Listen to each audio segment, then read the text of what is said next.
Hai, Assalamualaikum. Tak lama lagi Trump nak datang.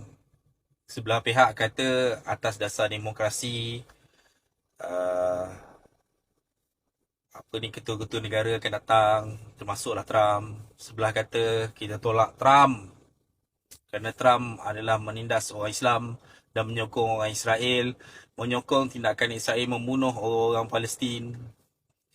Ini bukan isu politik tau. Okay. Walaupun penganjur kepada di antara penganjur kepada apa ni, demonstrasi tolak Trump yang bakal dilakukan beberapa hari lagi ni adalah di antara orang-orang yang bersayap kiri parti politik. Okay. Tapi personally bagi aku,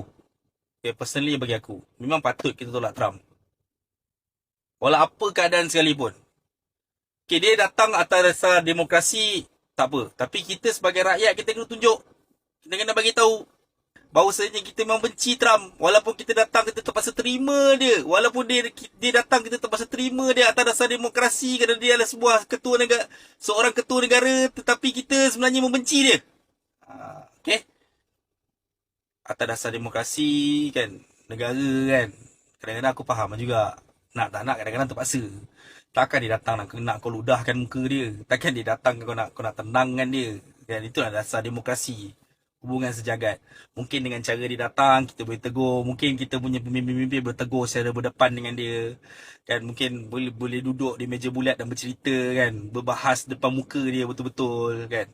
Tahu kan, dengan kedatangan dia boleh kita minta pula, kita sebagai rakyat Malaysia ni kan, apa, kerajaan kita boleh minta dekat dia supaya lebih banyak bantuan dapat disalurkan kepada pihak Gaza, dapat buka mata dia supaya dia lebih fokus kepada pemulihan dan kebaikan dan membaikkan balik Gaza. Okey, lebih fokus kepada orang Gaza, Palestin kan. Mungkin selama ni dia duduk dekat Amerika, tak ada orang cerita dulu terang direct dengan dia.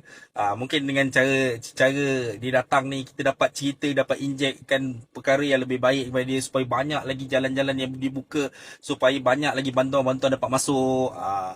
Aku harap itulah yang bakal diceritakan bila dia duduk dekat dalam meeting ASEAN kali ni.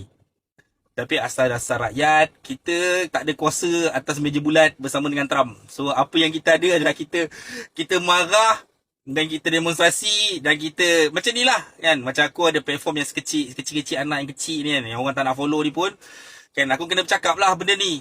Takkan aku nak setuju je. Betul tak? Ada benda betul kita setuju, ada benda tak betul kita tak setuju. Ni bukan cerita pasal politik. Okay, ni cerita pasal kemanusiaan. Okay, Trump tu adalah dia adalah benci orang Islam. Dia sokong Israel pula membunuh orang Islam. Okay, dia pula memberi dan mensupply